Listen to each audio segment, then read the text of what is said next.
We're talking actors and directors who put on the shows. We're talking playwrights and designers who you'll want to know. From the very first rehearsal to the final curtain call. We might be off Broadway, but we're talking about it all. 'Cause we're two local gals With global pals, it's everything, everything, everything theater. with Benita And Ellen. Hello, everyone, and welcome to the Everything Theater Podcast, the podcast where we talk about. Everything Theater. I'm Benita Zahn. And I'm Ellen Cribbs. It's lovely to have you all here today. And this episode is sponsored by Harbinger Theater. You want to make sure you make it out to Mrs. Packard by Emily Mann. It's directed by Chris Foster. It is running at the Albany Barn until December 16th. Let me tell you quickly what it's about. So it's about American women's movement, right? After being committed to an insane asylum for 3 years because Mrs. Packard disagreed with her husband, she documented and publicized the abuses she suffered and changed the law, empowering women to not be confined against their will due to their mental state. And it's Harbinger's 11th consecutive Capital Region premiere, as I said, running until December 16th at the Albany Barn. Can't wait. Exactly. And, given the way of the world now, this show is even more timely, even though it's set so long ago. Absolutely. So, but this is the holiday season. And we're joined today by someone who, if you follow theater in the Capital Region, you probably know. It's Brandon Jones. And good to see you, Brandon. Oh, good to see you too. And Brandon has done everything, truly. I think the only thing you haven't done is acrobatics on stage, Brandon. If I'm wrong, please correct me. But Brandon has been involved with, specifically with Park Playhouse Stage Company for a very long time.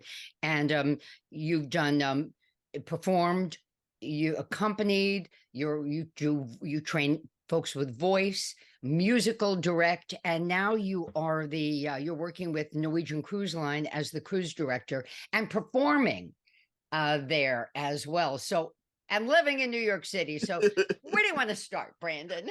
Oh my God! Where's a good place to start? That's so much. Yes, I've done a lot of Park Playhouse, like my entire life. I remember, my God, I remember, God, I'm this old. I'm not going to say how old, but when I remember my first time ever at Park Playhouse was almost like the reason like why I started doing theater. So I remember going to see Annie when there was no amphitheater there and we had to just sit on the hill. I was very, very young. I was a little kid, but I remember going to see Annie at Park Playhouse. God, I can't remember when that happened, but that was a very long time ago. And from that moment on, I was just like, oh, I like sort of fell in love in theater at that time. And then years later, for some reason, like we left because we moved around a lot when I was a kid. But we came back to the Capital District, and then I saw, what was it? Brigadoon, I think it was. And then I'm like, oh, and then one of my friends was in it. So I'm like, okay, the next year I definitely want to audition. I want to see like if I could do it. So I remember practicing with my sister. I was singing, my song was The Impossible Dream, right? Because I thought it was so nostalgic. It's so corny. Perfect choice for a kid, yeah. But it was a song that we sang in chorus in school. And so I'm just like, well, this is great. And then like my mom knew it. It was crazy. I don't know. So then the next year I went in and I performed, I sang The Impossible Dream. And then I got cast. Like 2 hours later, they called me and they're like, do you want to be in Damn Yankees? I was auditioning for Damn Yankees the first time they did it. And it was crazy. So I did it. I was like a bad boy. First I was like in the children's chorus. They cast me in the children's chorus.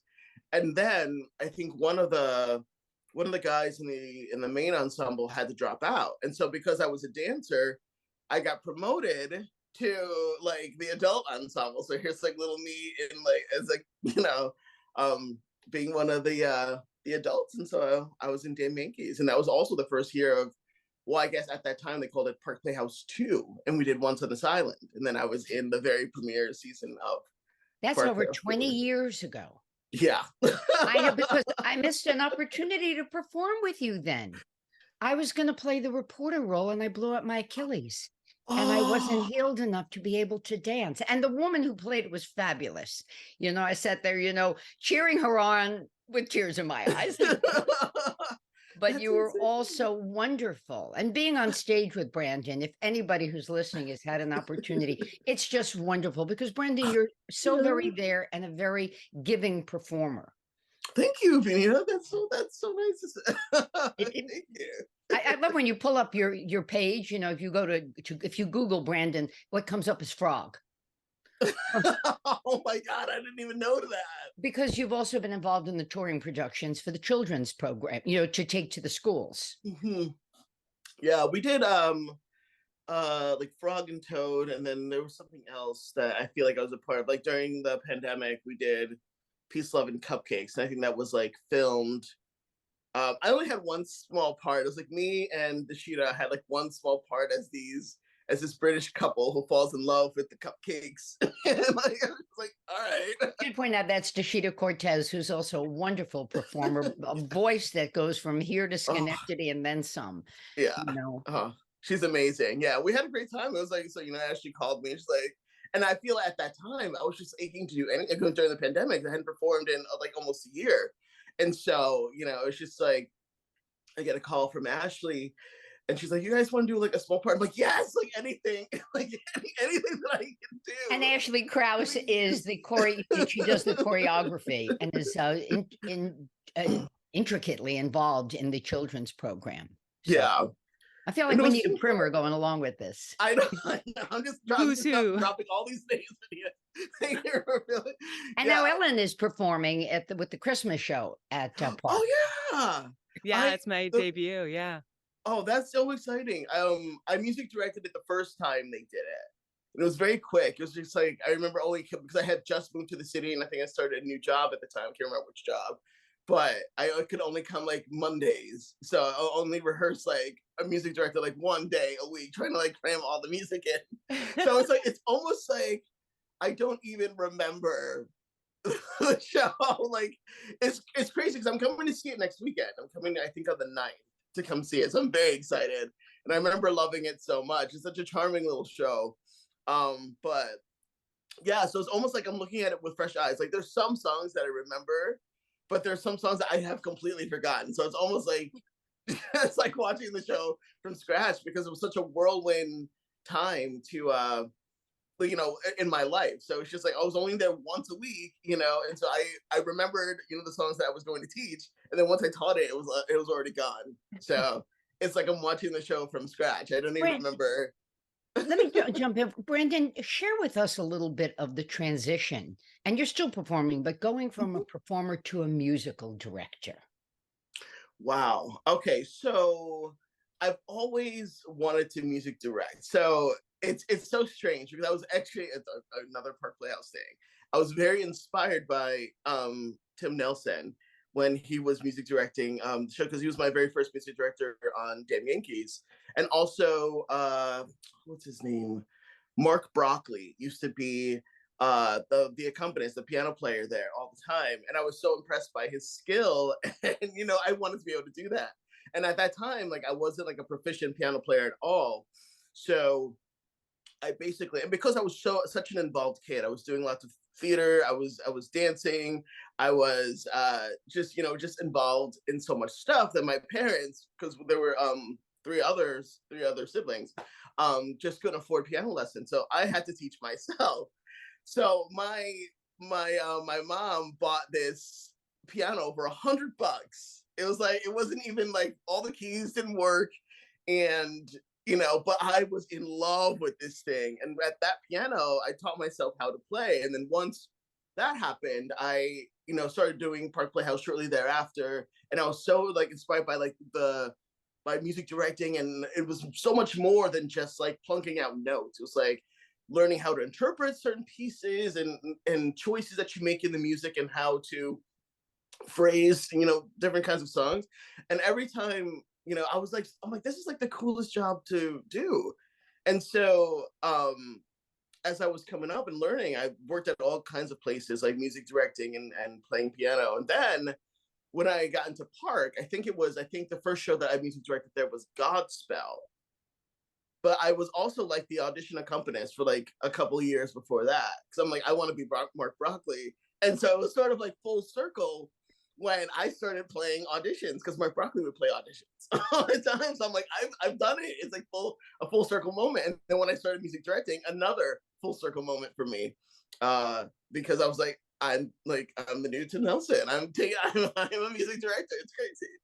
But yeah, so the transition was like, it was almost seamless, because I've always been the person I'm very emotional, so like music moves me so much all the time. So music directing almost came like very naturally to me. So I'm just like, we're just telling stories, through the songs, and like listening to the composer and what their intentions are. And I've always just been good at, I can interpret that, and it's fun for that for me. I was going to ask about your audition accompaniment, because I always am just floored by how people do that. You have all these actors coming in with random sheet music, some I'm sure you're probably familiar with, and some you're like, I've never played this song ever. So can you tell us a little bit about like the mindset of how you prepare for that, and what you need to kind of think of when actors are coming in with all these songs?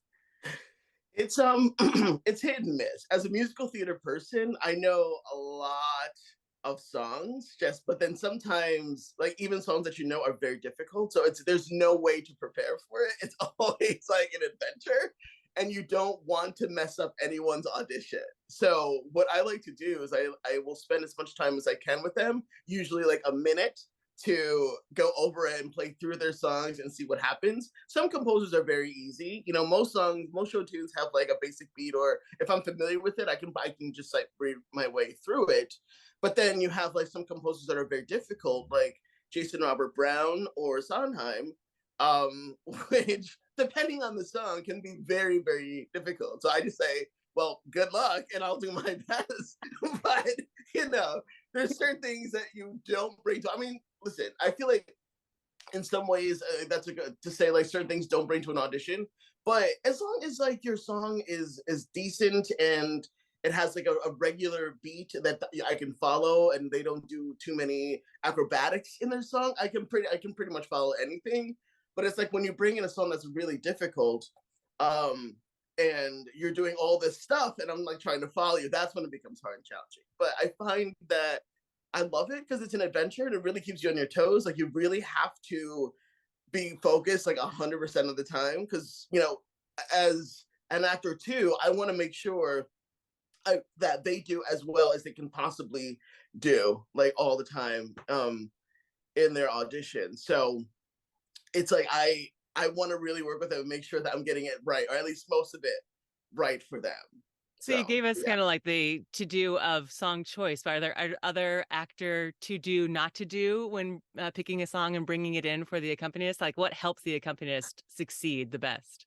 There's like 1,000 different things, and I also like every accompanist has their own preferences when it comes to certain things. Like I like to have the music in a binder, and then sometimes like an accordion, which means like you have like each one of your sheets like taped out, so that I don't have to turn pages a lot, or anything that's like not or even if you put it into a binder, and sometimes people put it into like little like sleeves, whatever, but make sure those sleeves aren't like shiny, because if there's sunlight or there's like a glare, so you want to do like a matte finish, or you can do like really good paper, like almost like cardstock paper, like taped out, so that it's like all one thing and that I don't have to turn pages. That just makes it so much easier, especially if you have a song that's complicated, or if you have like a place in the song where the page turn is difficult.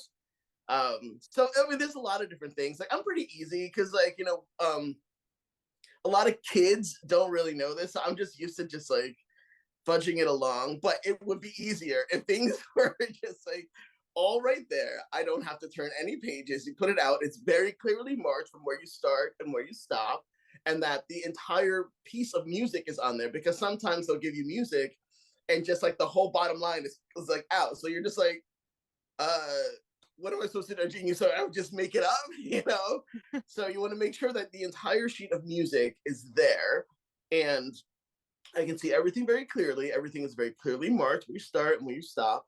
And all the lyrics are there and it's in the right key, which is also another thing, because sometimes people come in and be like, oh, can you play this like a half step higher, or you know, and that's just a lot when you're trying to sight read a song, and then you have to also think about where about changing the key and how to transpose it in the moment. So it can be difficult, but it's also an adventure. It keeps you, you know, it keeps you on your toes, and it takes a lot of focus. So it's actually kind of an exhausting job, especially when you're playing auditions all day long. Yeah. So mentally, it's crazy, but They're it's fun really too. good pointers. They really Yeah. are. Yeah, I just reminisced with a kid who grew up next door to me, and his mother could transpose on sight. Yeah. And we did a rehearsal for a song, and she said, just tell them to play it in the key of G. I started with my music, and I say, and can you play it in the key of G? And he looked at me, he went, no, I can't do that. And young me looked at him and said, well, my neighbor can. Cast immediately, right? Never went back to that company. Learned. But you know, these are things that sometimes you take for granted. Yeah. Yeah. Yeah. Now, how did you hook up with the cruise line, with Norwegian Cruise Line? Well, one of my really good friends, who's actually my roommate now, was cast in one of the shows. This must have been like a year ago. His name is Noah. He's also done shows at Park too. He was cast in one of the ships there, and as he was going through, he was just like, "Oh, you could do this." And so he sort of like hooked me up with the job. So he introduced me to somebody who I met somebody, and then I had an interview, and I sent them my resume and stuff, and they're like, "All right, we'll try you out." So last October? Because I've been there for about a year, maybe. Has it been a year already? Oh my god! Yeah, like last October I started on the Norwegian Joy, and they had two shows. One of which was Footloose, which I know very well, probably musical Footloose, and then they had another show called Elements, which is like a dance, magic, and aerial show. It is very beautiful. It's probably the most popular show on the NCL line, and it's stunning. It's probably my favorite show, I have to say, because it is really beautiful. Kind of a Cirque du Soleil kind of show, but it's very like involved with lighting and the costumes and all that. So, but basically, yeah. So that's just how it happened. I got an interview. I did it. And after that, they're like, great. Do you want to do this? Do you want to do that? Do you want to do this? I'm like, okay. And it's going to get to travel the world for free. You know, I get to get off the ship and go visit all these ports of call. And it's a fun job. It's not, you know, some parts of it are challenging. But at the same time, it's like I meet a lot of great people. The studios are very beautiful. So it's really cool to like work in the studios. They fly us down to Florida where they rehearse in Tampa, Florida. We rehearsed there for like however long the contract is. Different ships are different things. Like the last one I just did, we rehearsed for a month, and then they flew us to Barcelona, and then we were on the ship for 10 days. And so we did all the Mediterranean, well, a lot of the Mediterranean. And that was really cool. So we had like time during the day to get off the ship and like, you know, walk around and visit all these cool cities. And then we rehearsed at night, and we opened the shows, and then flies back. Yeah. Wow. What are some of the challenges? I mean, is it kind of being stuck on a boat? Is that is that some of the I mean, kind of, yes. Like it's weird because people think like, you know, because I'm on a cruise ship that it's like it seems like it's vacation all the time, but I'm also very aware that it's work and that I'm at work. So it doesn't feel like I'm aware that I'm on a cruise ship and I see people around me vacationing and stuff, but I'm very much at work. So when I'm there, I'm in the theater, we're staging, we're like doing extra rehearsals if we need to. I mean, fortunately, this last cast that I had was so good that my rehearsals almost minimal. So I was just like hanging out, you know, it was a little bit more vacation. I don't know if I should say that, that's fine now. But I hung out a lot. But some of the challenges are like, for example, one of the dancers that we had got injured like 2 days before we left. So we basically had to reblock everything. So that was a big challenge. And a lot of things on these ships are just like replacement. So they're already doing, so for example, we're doing Elements on the ship, and so everything is already set. The lighting is already set. The music's already set. The costumes are already set. So when we had to transfer the show onto the ship, we had to adjust everything for lighting and everything. There's no lighting designer at this point. So there's nobody who can come up there and like focus lights. for a new show. So it's basically like a different show. So we had to deal with that kind of challenge. And like, you know, if a singer goes out or something, everybody has to cover for each other. So that part can be very challenging. But when everyone's there, you know, it works. And the dancer actually healed up. He was okay. He came back. But after we had already left. So now the dance captain has to reblock the show to the original way that it's supposed to be done. But I'm like, I'm gone. Like, I'm done. So I don't have to worry about it. But, you know, good luck to them. But yeah, that's one of the challenges. And it can be like, you know, being on the ship can be a lot. Like there's like all kinds of things you have to deal with. It's just like guests are very curious. So there's a lot of times when guests would just like come in to the theater. You're just like, you can't be here. Or the ship sometimes is rocky, you know, and so when you're trying to rehearse and all you have is like this just sway happening, like, all right, everybody, just be careful, you know. But yeah, no, but it's still fun. I still enjoy it. It's a lot of fun. How long do you see yourself doing this for, Brandon? I keep saying that once I have seen the world, but as long as it's still fun, you know, like I like with any like challenge, you know, in the theater, because it's like as long as I'm still loving it, as long as I still like it. I've been a lot of places. I went to the Mediterranean. The next one I'm doing, we're going to like Panama Canal. And then after that, we're doing like Finland and Denmark and all that.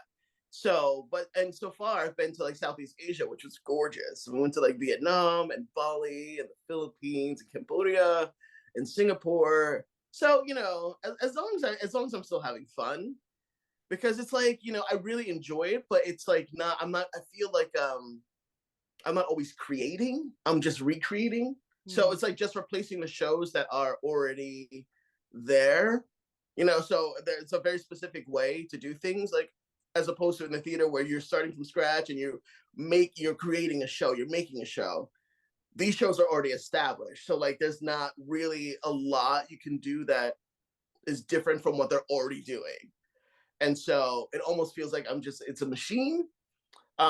Sometimes like, and you know, now that I'm more familiar with how the process works, I will like sneak in things that that I want to do specifically, but you know, I try to stay within the parameters, but it's still fun. I do enjoy it. So when it stops being fun, that's when I'll stop doing it.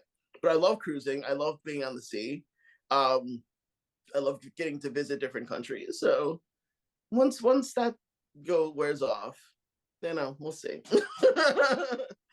Yeah, but I prefer to be on stage, and so that's like the one thing that is like a little bit difficult, because I don't want to say I get jealous, but I long to be there because I'm seeing people like on stage performing, and I'm just like, oh, I used to be in a show. This is insane. I'm sitting behind here just like watching, and that's very difficult. That's hard, but I do enjoy watching them perform, and I do like enjoy watching how, you know, because a lot of the performers on the cruise ships are sometimes new, and they're just like fresh out of school or whatever, so they don't always know how to perform. They may be good singers, they may be good dancers, but performance is a whole completely different thing. Like, you know, you can go up there and you can sing, but can you affect? Can you, you know, like move people? And that's another thing too. So my whole thing is like story.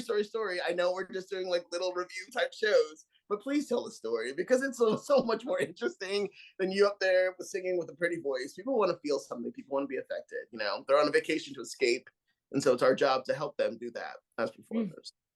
And you've had the opportunity to still get on stage. You were at Park Playhouse last summer.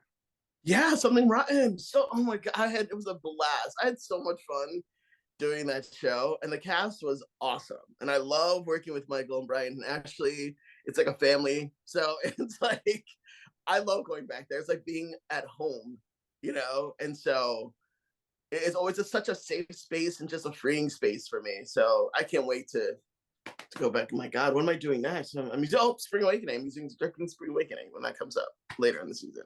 But well, yeah, Helen, I'll be there. oh, that's true. Yes, you will. Oh my gosh, it's gonna be fun. I love this show. It's super a lot, but it's like It is a lot. It's an funny to go from emotional, best Christmas pageant ever to Spring Awakening. a dramatic change, a dramatic change.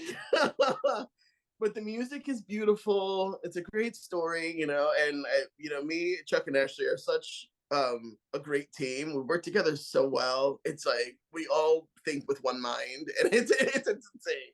But it's gonna be great. I'm so excited to get to work with you in that capacity. Yeah, you too. Yeah. Yeah, it'll be so fun. I'm very excited for that. I've always wanted to music direct Spring Awakening. Now that it's happening, I'm just like, oh, we have a wonderful cast. I believe we're fully cast now because we auditions and go back. But like everything's blurring, but oh yeah, we have a wonderful cast, so it's gonna be awesome. I'm excited for that. Oh, I was looking at. Should we jump into our? Sure. Yeah. I'm waiting to see the time. I didn't see. Go hit Oh, it. there it is. I was like, we got to be at that Right. moment. At the when we get the 10-minute warning, Brandon, we jump into our final segment. Oh wow. Okay. So this is our close-up segment. There are some rapid-fire questions all about you. So, Brandon, are you ready for your close-up? I'm ready. Yes. Norma Desmond, I am. Oh yeah, I love that.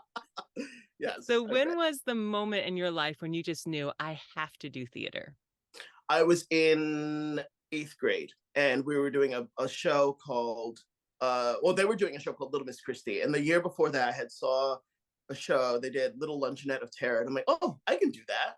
And so the next year I auditioned late because I had detention that day. And I was like, oh, please let me audition. Like they weren't gonna let me. It was like, and so the music director came back. She's like, all right, fine, do it. And I sang my one song and I had 2 little lines. And from that moment on, I knew that I'm like, oh my God, this is so much fun. I've never had more fun in my life. And so from that moment on, like I started taking dance and started taking voice. And yeah, that was the moment that inspired me to do theater. And I have not stopped doing shows ever since then. Like never. That was a very long time ago. I was saying it was a long time ago. What did your family think when you said, I'm going to go pursue theater? They're like, great. Because you know, my family they're all like singers. I mean, they don't do this for a living, but they're all like singers and musicians. We all sing in church and in choir and stuff like that. So they're like, go ahead, do it. And they are very supportive, like almost annoyingly so. It's like, you don't have to come to every single one of my shows. Like, it's my job now. But they still do. Every summer, they come see the shows at the park, you know, and whenever it's something nearby, because most of them live in New York City or surrounding areas. They'll come by and they always come to see the shows. Like, it's a lot and embarrassing most of the time, but it's also great. They're very big supporters. Was that the end of detention for you once you got theater? Oh no, because I had detention all week that week. I don't remember the reason why. No, I remember exactly the reason why. Like I got into an argument with my music teacher. Oh my God, she was such a character, and I was just such a know-it-all kid that I was right on something and she was wrong, and because I was right, the next day, when I'm coming to her class, I'm running down the hall because the music room was completely on the opposite side of the school. This was Hackett Middle School, by the way, in Albany. But I was running down the hall and she saw me and the bell had just rang. And then she closed the door in my face. And she's like, detention. And I had detention for 5 days after that. For 5 days. Yeah, I wasn't a bad kid, but I knew that it was like, you know, she was just getting me back. I was right. You know, I can't remember what the question was, but I was right. And then she found out that I was right. You know. Bruised ego there, yeah. Yeah. Oh my gosh. Yeah. So, yeah. What's a show that has had a huge impact on your life, whether it's something that you were involved with or just something you saw? Ragtime. That's an easy answer. Ragtime is probably like one of my favorite songs, and Vivian and I were in it together. And it was like always a dream show of mine to do, to just not even just be a lead or anything, but just sing that score and the story. It has had like a huge effect on me. It's like literally one of 2 shows that I probably listen to the most or all the time. It's that one in Secret Garden, which is like my favorite favorite score, like just to listen to. But Ragtime is definitely the thing that had the most impact on me. I love that show. I love the story. I love the message. And it's also a fun show to be in. It's like a show I think I could be in forever. Yeah. It is fun to do, and you get to play many different parts, and you get to sing a glorious score. You know, it's that, and then it's so hard to say, but Ragtime's the first one that comes to mind. Sweeney Todd is also another one that comes to mind as well. I love Sweeney Todd, and I love singing Sweeney Todd. And the production that we did at Park was just so much fun. I've never felt like more free on stage, and also more challenged. It's probably the hardest show that I have ever done in my life. There's so many words, and there's no choruses. So it's like, you just keep going, you just keep talking, and nothing repeats itself. So, but it was also like the greatest challenge that I've ever done as well. I But wonder if for someone as steeped in music, it's a little bit easier having done it. The timing of that is, Benita, I mean, it takes your breath away. You feel like Yeah. it's, the wave is crashing on the shore and you can't ever pause. yeah, there's no stops. It doesn't stop, and it's just like there's so many words. That's all I kept saying every day. I'm like, so.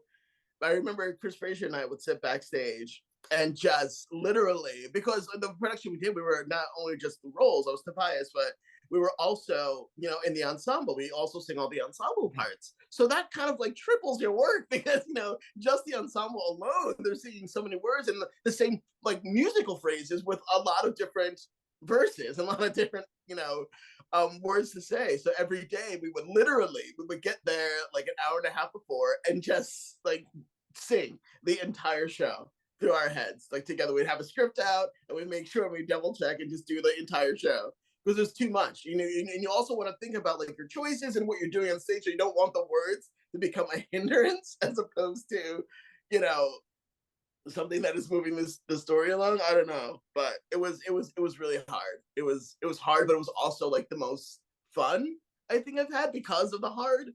So, and it's Sondheim, so that's easy. What are your bucket list roles? Oh, I would love to play Donkey in Shrek.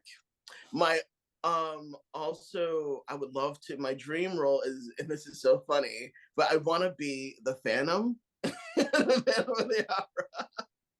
It is my dream. Papa Gay, once on this island. I would love to be like Mark Antony and Julius Caesar someday. Man, Othello would be fun to play. And these are, I know I'm going into plays, but it's just like thinking Raisin in the Sun, I would really love to do. Because like now I can do it, like I'm at that age, I can do it. And gosh, there must be more, but literally the Phantom's probably my number one choice. I've always wanted to be the Phantom. I think it would just be so much fun to play and really fun to sing. Yeah. Awesome. Well, we look for, I'm sure one day we will be seeing you. I certainly hope so. Brandon, this has been great. So, you're always the energy and delight you bring, the energy and delight that you find in the everyday and then share is infectious. Thank you. Yes. Thank you. So we'll see you next at Park's Playhouse Stage with Ellen in Spring Awakening. Yes. Can't wait. And you're Thank off you. to, what's the next port you're off to? Ooh, I start. What's the next contract I start? The end of January. So that one we're doing. I think that one is Panama Canal. So we're going to like Costa Rica. I know we're going to Panama for a couple days. Curacao. I know I'm missing some countries. It's a longer one. So I think it's like 15 days I'll be at sea. And it was so crazy because like right before that, like I'm gonna be rehearsing and then coming back to teach all the music for Spring Awakening for 4 days, and then flying to Miami to join the ship, doing that, and then coming back to Spring Awakening. So it's gonna be real busy. There'll be no days off, but I'm excited for both. Safe travels. Merry Christmas. Thank you. Merry Forward to Christmas. seeing you. And Yes, Ellen, yes. we've got Harbinger Theater opens on the They open on the The 7th and runs till the 7th, 6th. yes, with a preview on the 6th, runs until the 16th with a talk back. I believe you said the 15th, correct? On the Fridays. That's on right. on the Friday. So that would be, yes, the 15th. So great. Go there, see it. Book your tickets now for Spring Awakening. Brandon, again, thank you. Thank you I'm for Renee having Zahn. me. Oh, thank you. Thanks, everybody. I'm Ellen Cribbs. We'll catch you next time.